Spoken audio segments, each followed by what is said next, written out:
Hello, hello. This is the pretest for roots. Right. So I want to solve this equation. So x squared equals 64. I'll zoom in a little bit there. X squared equals 64. I want the positive solution to this. There are actually two solutions. It would be 8 or negative 8 because 8 squared is 64 and negative 8 is 64. But it's only one of the positive, so I'm just going to go with the positive 8. How would I solve that? Well, here's the original equation, and what I did is I took the square root of both sides, and by doing that, I'm able to cross out the square root in the square, and that leaves me with x equals plus or minus 8, positive 8, negative 8. Same idea here, but this time, I'm going to leave my answer as the square root of 17. So x squared equals 17, x squared equals 17. I take the square root of both sides, the square root cancels the square, and I'm left with x equals plus or minus 17.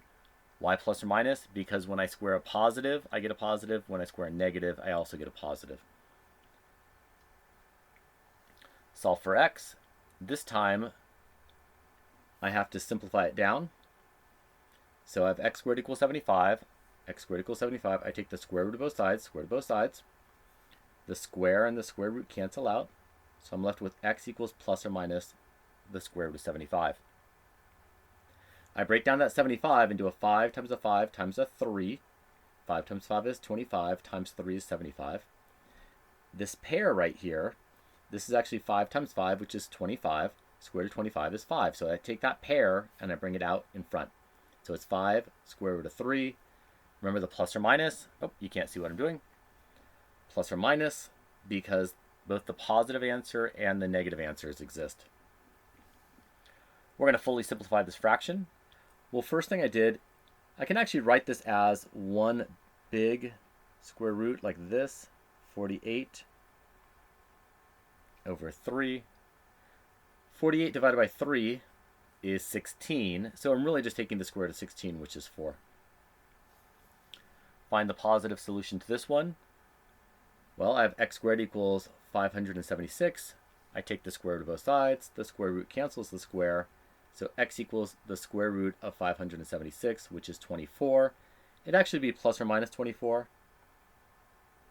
But it's only asking for the positive solution, so the answer is 24. And we just finished the basic section.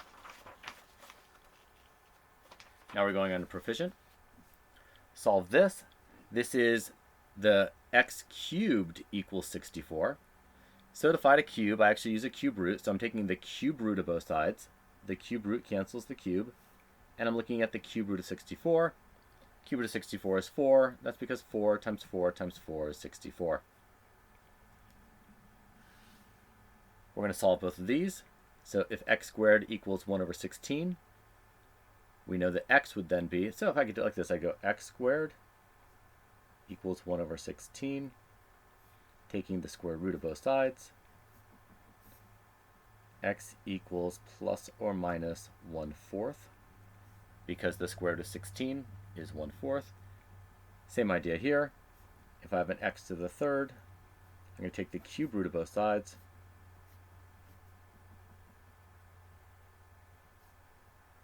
So I'm taking the cube root of 1 over 125, which is 1/5. Notice that there's a plus or minus on the square, no plus or minus on the cube.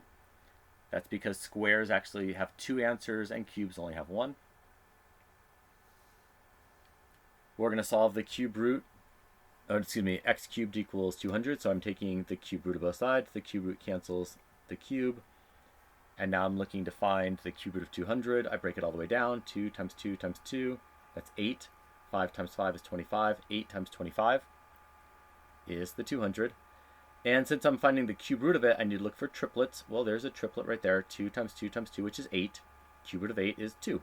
So it's 2 cube root of 25. Same idea here. I'm going to take the cube root of both sides. The cube root cancels with the cube. So I'm looking at the cube root of 27 over the cube root of 125.